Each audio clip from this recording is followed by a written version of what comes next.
Estimadas y estimados discentes, bienvenido al curso Jurisprudencia Relevante de la Corte Interamericana de Derechos Humanos, el Tribunal Europeo de Derechos Humanos y la Corte Penal Internacional.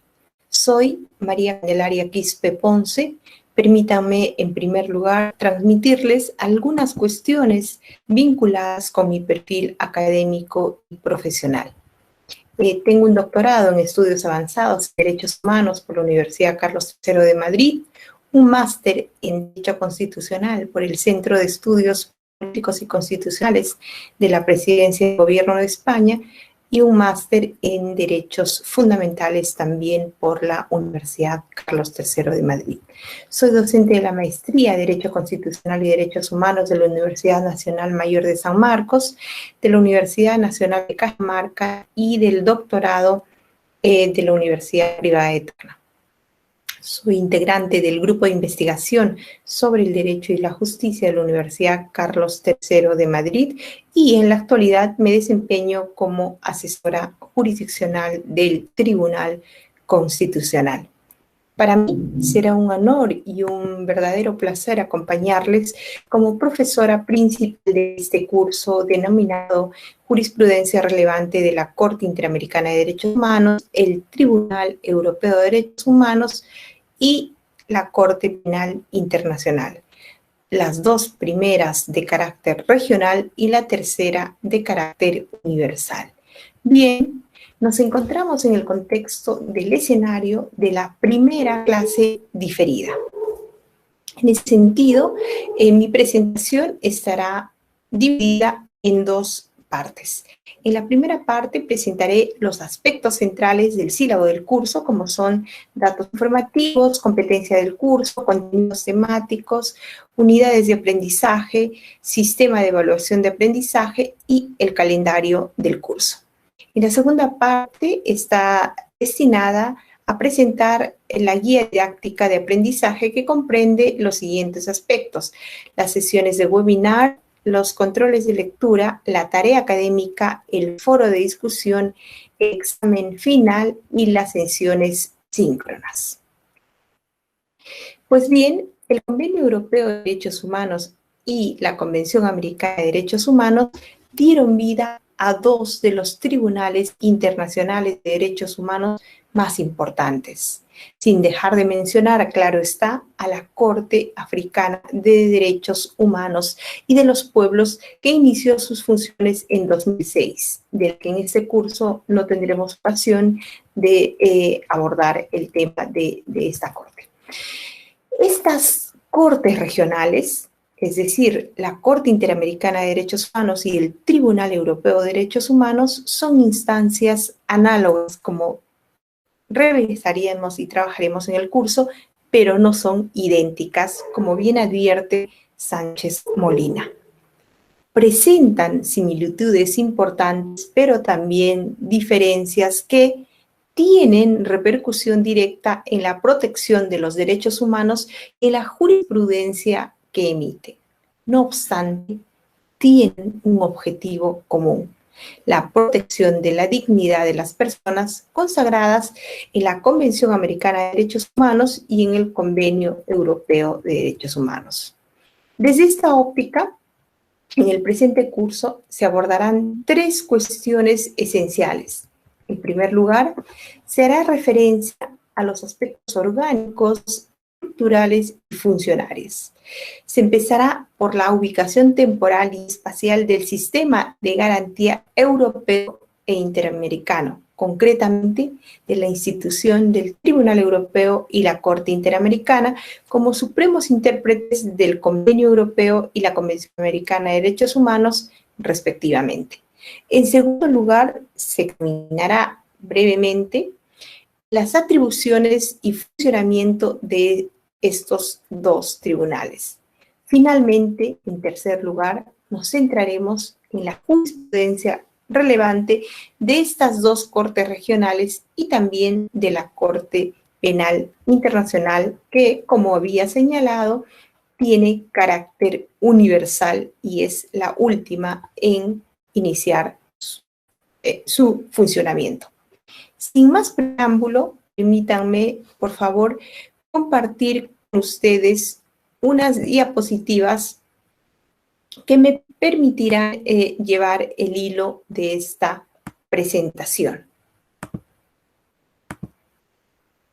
Bien, el curso, como había señalado, Jurisprudencia Relevante de la Corte Interamericana de Derechos Humanos, Tribunal Europeo de Derechos Humanos y Corte Penal Internacional. El objetivo de esta sesión es presentar a los discentes de manera detallada el contenido del sílabo y la guía didáctica, las unidades temáticas, las capacidades y los componentes de evaluación. Los contenidos está dividido en 3 unidades. Cada unidad está destinada a una corte internacional concreta.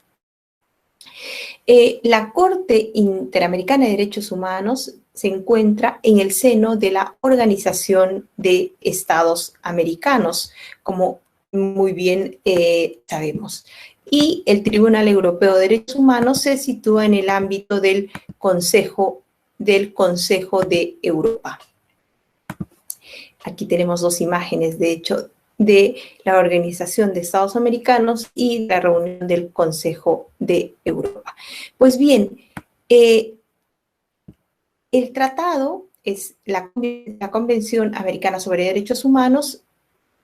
Fue adoptado el 22 de noviembre de 1969 en San José de Costa Rica y entró en vigencia el 18 de julio de 1978.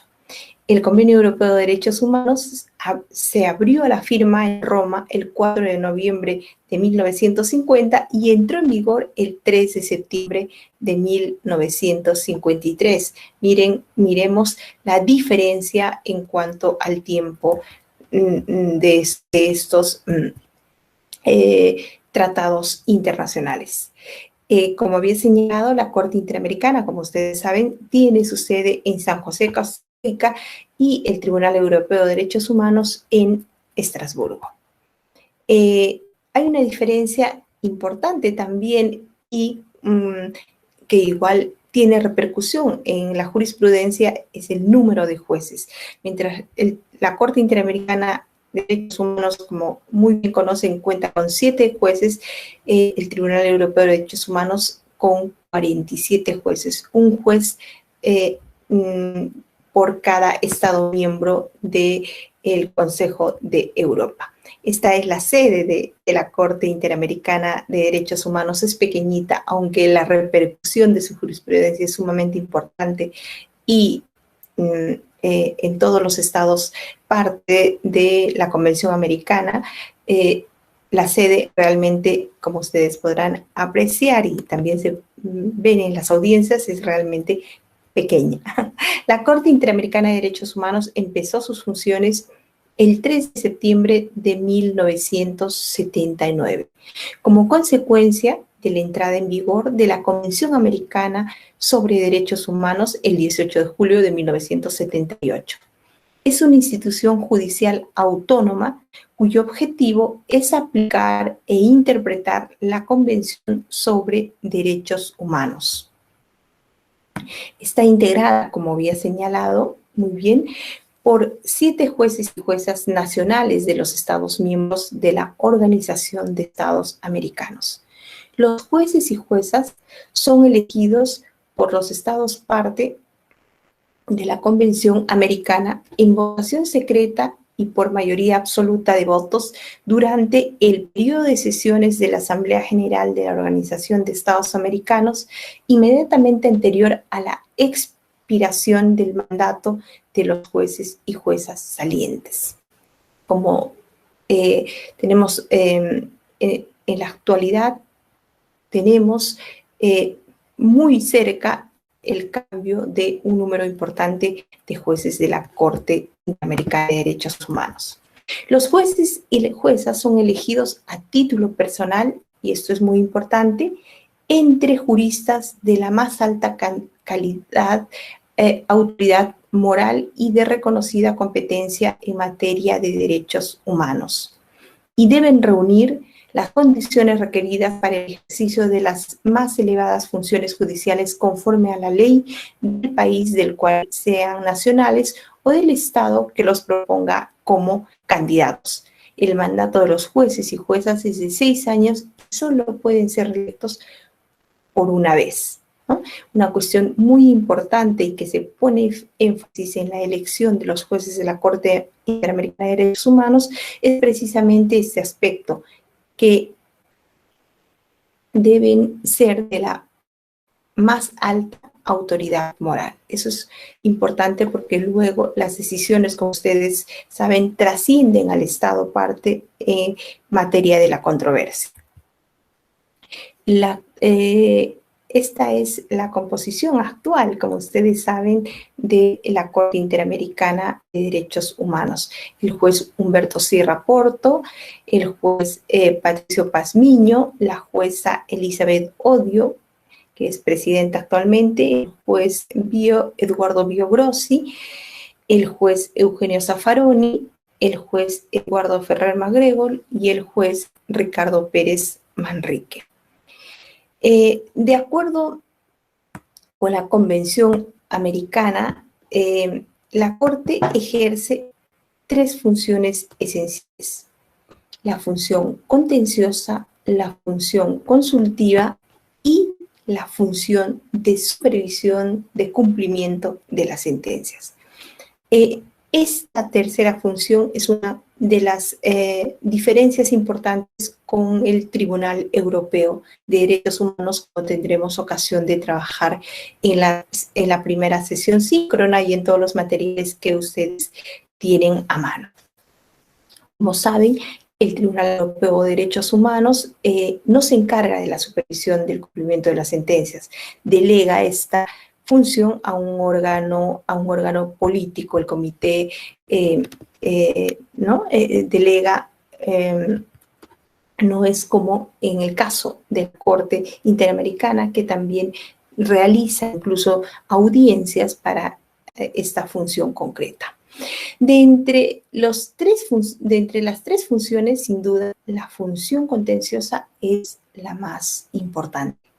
De conformidad con esta función, la Corte Interamericana determina en los casos sometidos a su jurisdicción si un Estado ha incurrido en responsabilidad internacional por la violación de algún derecho reconocido en la Convención Americana o en algún otro tratado de derechos humanos del sistema interamericano, el Corpus Juris Interamericano.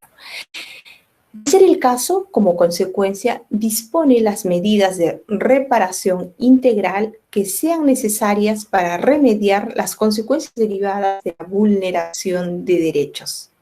El procedimiento que sigue el tribunal para resolver los casos contenciosos que se someten a su jurisdicción tiene 2 fases importantes: la fase contenciosa y la fase de supervisión de cumplimiento de las sentencias.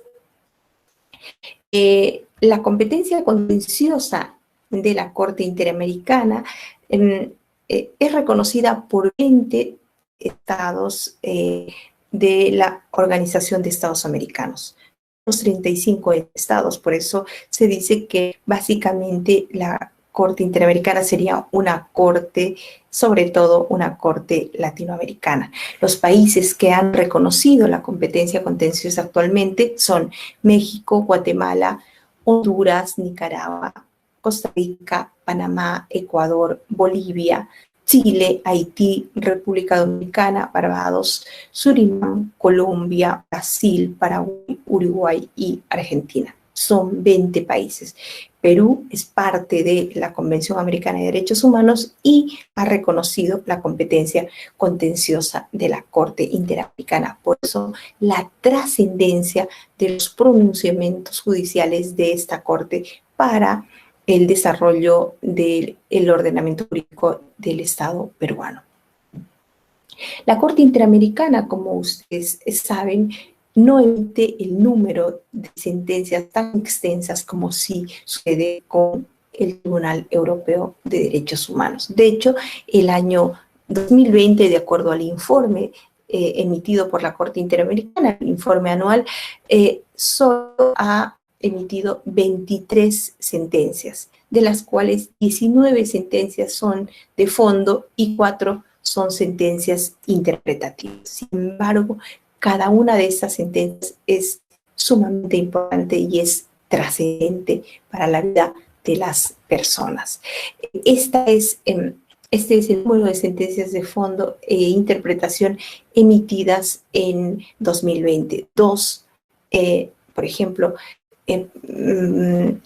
para Nicaragua, siete sentencias emitidas contra Argentina, y Perú tampoco se queda lejos, 4 sentencias. Todavía estamos, si se quiere, 4 llamadas de atención fuertes de parte de la Corte Interamericana de Derechos Humanos.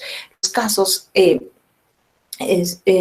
Perú son el caso Azul Rojas Marín versus Perú, el caso de la Asociación Nacional de Cesantes y Jubilados de la SUNAT versus Perú, el caso Rosadio Villavicencio versus Perú y el caso Casina versus Perú. Esas son las 4 sentencias emitidas en 2020.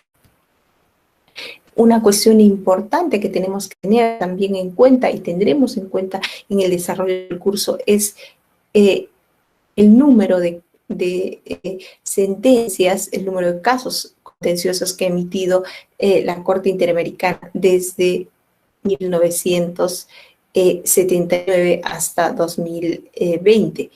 El año 2019 emitido 32 sentencias y el año 2020, como había señalado, 23 sentencias, ¿no?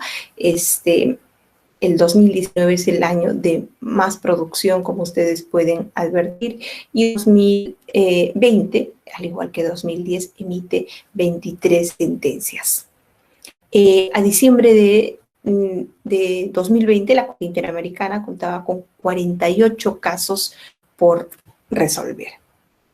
Estos aspectos serán abordados con detalle en el desarrollo de nuestras sesiones síncronas y también en los webinars que tendremos ocasión de trabajar.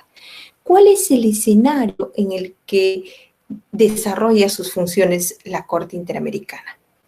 El escenario es que América Latina es el continente más desigual del planeta.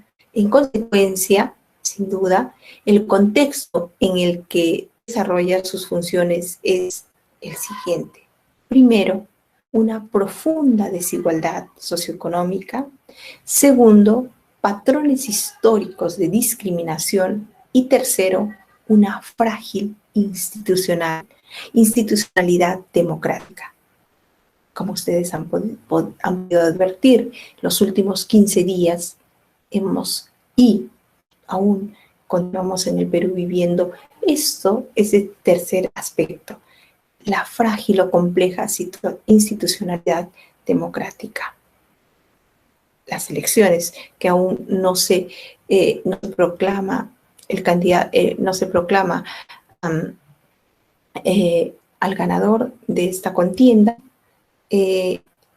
La elección de los magistrados del Tribunal Constitucional frustrada, cuando ya tienen vencido el mandato 6 magistrados, y todo el conflicto que alrededor se ha generado. Todos estos 3 aspectos a los que tiene que hacer frente como contexto la Corte Interamericana de Derechos Humanos ha estado grabada sin duda el 2020 y todavía el 2021 por la pandemia del COVID-19. Ese es el contexto en el que la Corte Interamericana tiene que emitir sus decisiones. Y, como podremos ver de la jurisprudencia, ha estado, se puede decir, a la altura de las circunstancias. Cada una de las sentencias de la Corte Interamericana, como lo señalan en distintos eventos o en distintos actos en los que intervienen los jueces de la Corte Interamericana, tienen un objetivo claro de transformar esta realidad de profunda desigualdad económica, patrones históricos de discriminación y también consolidar y hacer frente a esta frágil institucionalidad democrática. Estos son los aspectos que veremos a la luz de la jurisprudencia de esta importante corte de la que el Estado peruano ha reconocido la competencia contenciosa y es parte de la Convención Americana de Derechos Humanos. Aparte de estas dos cortes, Tribunal Europeo y Corte Interamericana, también abordaremos la jurisprudencia relevante de una corte de carácter universal, la Corte Penal Internacional.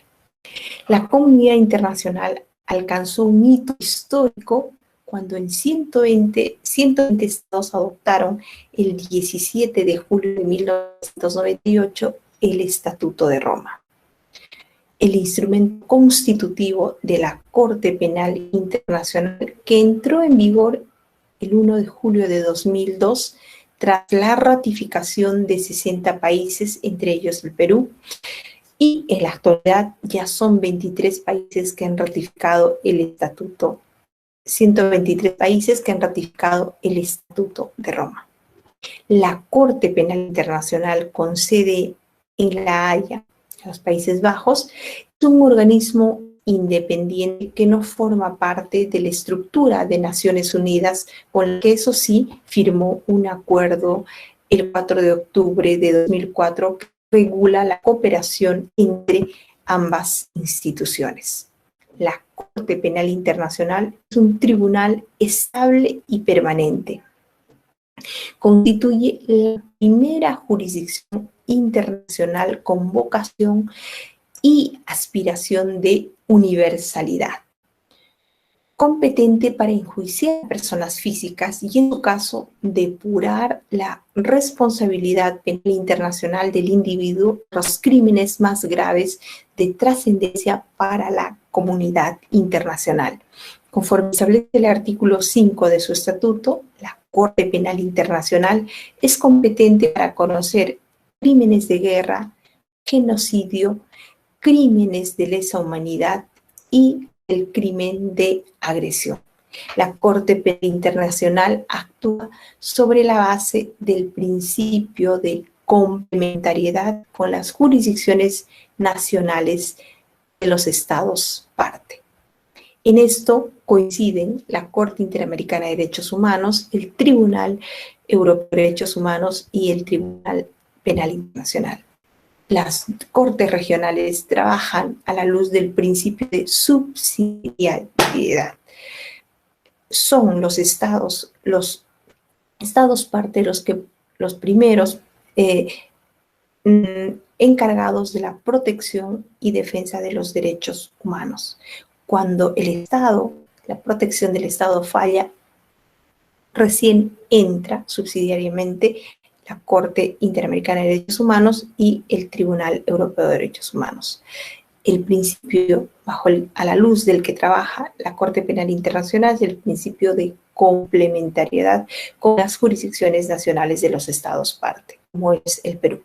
La Corte Penal Internacional interviene en los casos en que las jurisdicciones nacionales no ejerzan su competencia o no estén en condiciones de hacerlo. Esta jurisdicción puede ser activada por el fiscal de la Corte Penal Internacional, el Consejo de Seguridad de Naciones Unidas y los estados parte del Estatuto de la Corte. Como veremos, cómo los 5 estados de América Latina activan o han iniciado las investigaciones, han presentado contra Venezuela, como tendremos ocasión de analizar. La Corte Penal Internacional tiene competencia únicamente respecto de los crímenes cometidos después de la entrada en vigor del estatuto. Esto es el 1 de julio de 2002. Este mapa que nos presenta, al igual que la Corte Interamericana, nos brinda un informe anual con detalles muy importantes en ese sentido. Hay que celebrar la transparencia activa que ejerce la Corte Interamericana, porque nos brinda toda la información detallada del número de casos, el tiempo de duración de los trámites, etcétera. También la Corte Penal Internacional nos suministra este mapa en el que claramente nos señala cuáles son los estados que han firmado y ratificado el Estatuto de Roma, los estados que han firmado pero no ratificado, y los estados que han firmado, que no han firmado ni han ratificado. Es el mapa. También tendremos ocasión de analizar con detalle en el desarrollo de la segunda sesión síncrona y también en el segundo webinar. La Corte Penal Internacional está conformada por 18 jueces, ¿no? Es importante, una cuestión muy importante a destacar es el número de juezas que tiene, a diferencia de las otras altas cortes, y veremos cuál es el mecanismo que se instauró para lograr ese avance en ese sentido. Bien, ahora paso a presentarles el curso. Los datos informativos, el programa, estamos en el escenario del programa de capacitación para el ascenso, cuarto nivel. La modalidad, dadas las circunstancias de crisis sanitaria en la que nos encontramos, es a distancia. El número de horas, 75, y el número de créditos, 3. La competencia del curso es que al término el curso, la discente habrá logrado la siguiente competencia: analiza la jurisprudencia más relevante de la Corte Interamericana de Derechos Humanos, el Tribunal Europeo de Derechos Humanos y la Corte Penal Internacional para aplicarlas en sus decisiones en el marco de un Estado constitucional como el peruano, y para determinar el impacto, alcances e influencia interamericana en la jurisprudencia europea y en la Corte Penal Internacional. En el material que les hemos alcanzado en el sílabo, ustedes podrán advertir que hay un texto del 2020 sobre el diálogo entre tribunales, ¿no? Cada vez y con mayor frecuencia, la Corte Interamericana cita la jurisprudencia, los pronunciamientos del Tribunal Europeo de Derechos Humanos, y también el Tribunal Europeo de Derechos Humanos cita la jurisprudencia de la Corte Interamericana de Derechos Humanos. También en el diálogo interviene la Corte Africana de Derechos Humanos. Es importante tener en cuenta este diálogo, pero no solo a nivel de estas altas cortes, sino también hay un diálogo muy importante, y así tendría que ser y tendría que fortalecerse el diálogo entre estas altas cortes supranacionales y las cortes nacionales, como tendremos ocasión de ver a su vez a través de determinados fallos, tanto a nivel nacional como de los fallos de la Corte Interamericana de Derechos Humanos. El contenido temático está dividido en 3 unidades. La primera unidad está destinada a la jurisprudencia de la Corte Interamericana, la segunda unidad a la jurisprudencia relevante del Tribunal Europeo de Derechos Humanos, y la tercera unidad a la jurisprudencia relevante de la Corte Penal Internacional. La primera unidad, la capacidad de la primera unidad es que reconoce las competencias de la Corte Interamericana y analiza con enfoque crítico los alcances de la jurisprudencia relevante de la Corte Interamericana de Derechos Humanos sobre derechos de las mujeres, que como sabemos tiene una amplia jurisprudencia a partir del caso Campo Algodonero, y podríamos señalar hasta el último que analizaremos, emitido en 2020, Guzmán Albarracín versus Ecuador. Los derechos sociales, que hay un cambio muy importante en la jurisprudencia de la Corte Interamericana de Derechos Humanos, y los derechos de las personas en situación de vulnerabilidad, a fin de tutelar debidamente los derechos humanos reconocidos en la Convención Americana y en el Corpus Juris Interamericano. La unidad de aprendizaje, la primera unidad de aprendizaje está dividida en dos partes. La primera destinada a la Corte Interamericana de Derechos Humanos, en la que abordaremos la competencia contenciosa y la vinculatoriedad de su jurisprudencia para los estados parte, res judicata y res interpretata. La fuerza vinculante de los estándares de la Corte Interamericana y el control difuso de convencionalidad. Los principales estándares jurídicos sobre derechos de las mujeres en la jurisprudencia de la Corte Interamericana de Derechos Humanos. En la segunda parte nos centraremos en los derechos sociales y los derechos de las personas en situación de vulnerabilidad, derechos sociales, derechos de las personas con discapacidad y derechos de las personas LGTBI. La segunda unidad está destinada a la jurisprudencia relevante del Tribunal Europeo de Derechos Humanos. La capacidad identifica las competencias del Tribunal Europeo de Derechos Humanos y analiza los principales criterios de interpretación de los derechos y libertades fundamentales, el margen de apreciación nacional, la interpretación interseccional de la discriminación y los hitos jurisprudenciales en materia de igualdad de género, a fin de ampliar su marco de interpretación de los derechos fundamentales. La primera unidad destinada al Tribunal Europeo de Derechos Humanos, abordaremos la competencia del tribunal, la tutela individual y fijación de estándares, la doctrina, esa doctrina tan importante propia de este tribunal, el margen de apreciación nacional como criterio de interpretación de los derechos en esta corte, la práctica y alcance de las sentencias piloto del Tribunal Europeo de Derechos Humanos. Esto también es un aspecto sumamente importante, ¿no? Se dice siempre que mientras la Corte Interamericana de Derechos Humanos ha creado jurisprudencialmente el control de convencionalidad, el Tribunal Europeo de Derechos Humanos habría puesto énfasis en esta doctrina del margen de apreciación nacional, que también ingresa ya a la Corte Interamericana de Derechos Humanos, y veremos algunas diferencias y similitudes importantes. La segunda parte, la jurisprudencia relevante del Tribunal Europeo de Derechos Humanos, los principales hitos jurisprudenciales del Tribunal Europeo en materia de igualdad de género, derechos sociales y la interpretación interseccional de la discriminación en la jurisprudencia del Tribunal Europeo de Derechos Humanos. Esta es la primera corte del Tribunal Europeo de Derechos Humanos que en el año 2012, como tenemos ocasión de analizar y estudiar, emite una sentencia en la que utiliza el enfoque de la interseccionalidad.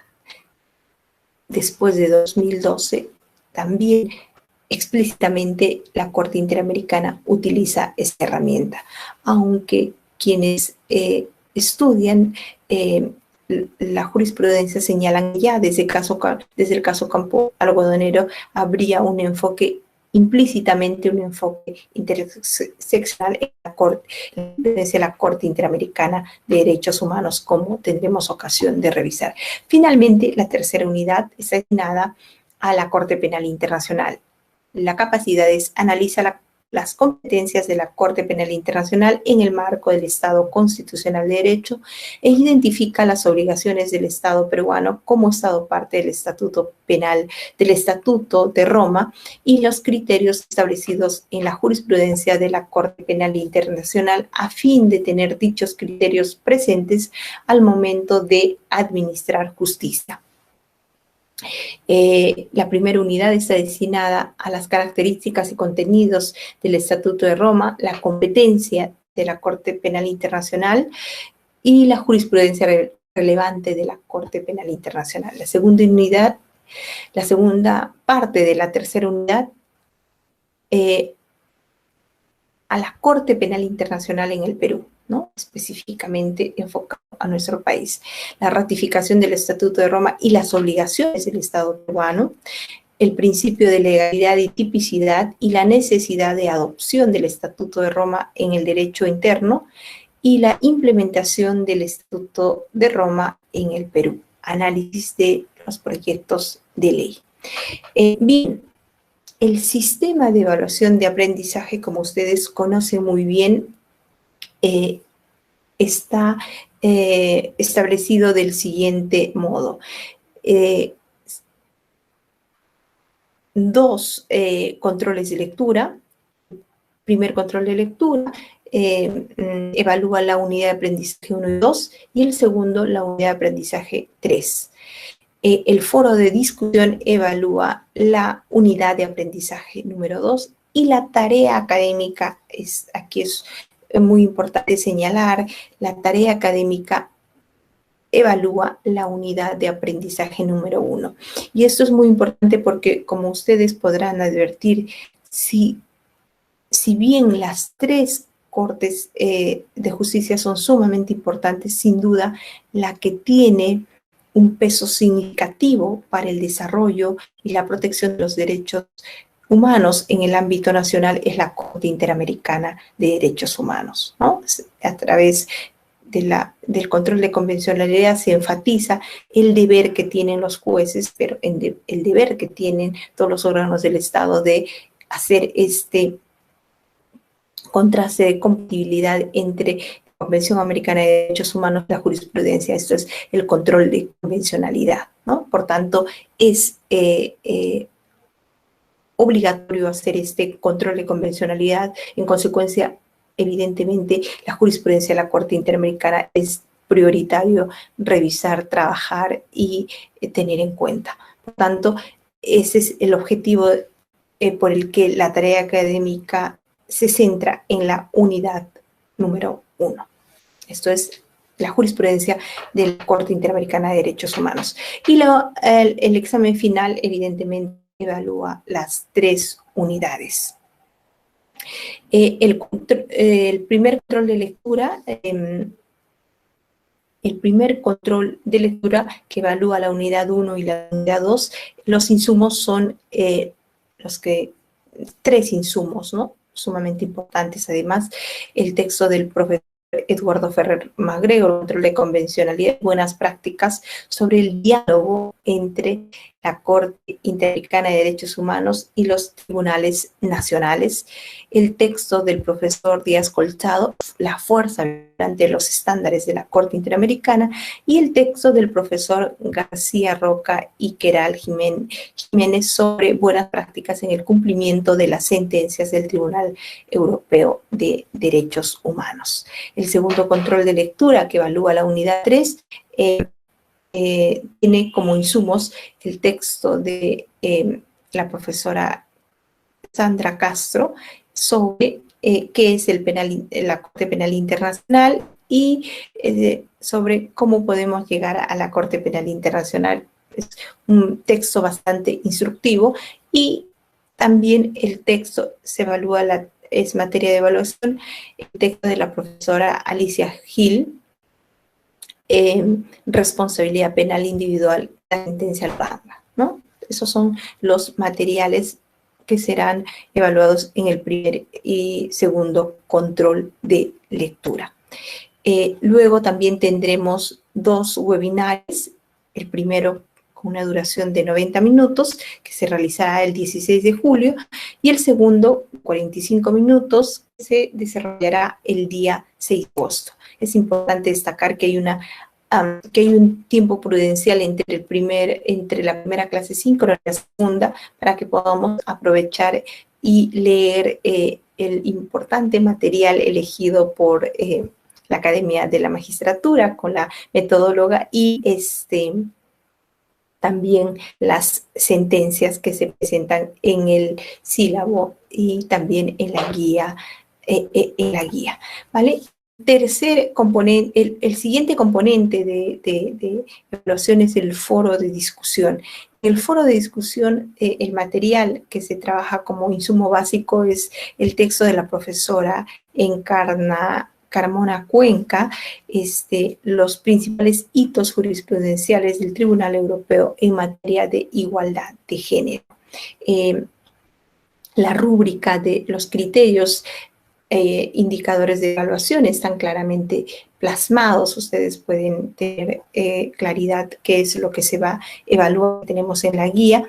Y el otro componente de evaluación es la tarea académica. La tarea académica se desarrolla, como ustedes muy bien saben, en la segunda sesión síncrona y consiste en analizar la sentencia Azul Rojas Marín y otras versus Perú, emitida, es una sentencia emitida en 2020, ¿no? Estas son las páginas concretas, pero como yo sí les sugeriría que tiene una riqueza inmensa leer toda la sentencia. Como tienen algún tiempo amplio para poder dedicar, la primera a la segunda sesión síncrona, yo sí les sugeriría y les pediría en realidad que puedan hacer una lectura concreta de toda la sentencia. La tarea académica se desarrollará en la sesión síncrona del día sábado 7 de agosto. Y el examen final consiste en analizar el caso número 6, el caso Guzmán Albarracín versus Ecuador. Es un caso sumamente importante, es un caso en el que, igual es del 2020, es un caso en el que por primera vez la Corte Interamericana se pronuncia sobre violencia sexual de una niña en el ámbito del contexto educativo. Y los estándares que fija la Corte Interamericana en este caso son relevantes de cara a hacer frente a esta situación que no solo es propia, lamentablemente, del Estado de Ecuador, violencia sexual hacia niñas en el ámbito educativo, sino es una situación problemática que está presente también en Perú, en Chile, en Bolivia, etcétera, en distintos países del continente. Por tanto, los estándares fijados en este caso son de obligatorio cumplimiento en nuestro país, ¿no? Entonces, es muy, muy importante este caso porque creo que aborda, engloba en realidad esos tres aspectos que se ha señalado en los que desarrolla sus funciones la Corte Interamericana de Derechos Humanos. Finalmente, debo señalar que la primera sesión síncrona se realizará el día sábado 17 de julio próximo y la siguiente sesión síncrona, la segunda, el sábado 7 de agosto. Les agradezco de manera especial su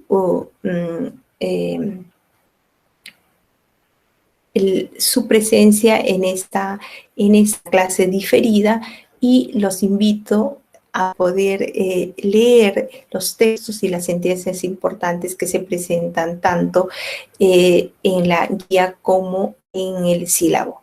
Muchísimas gracias con todos y todas.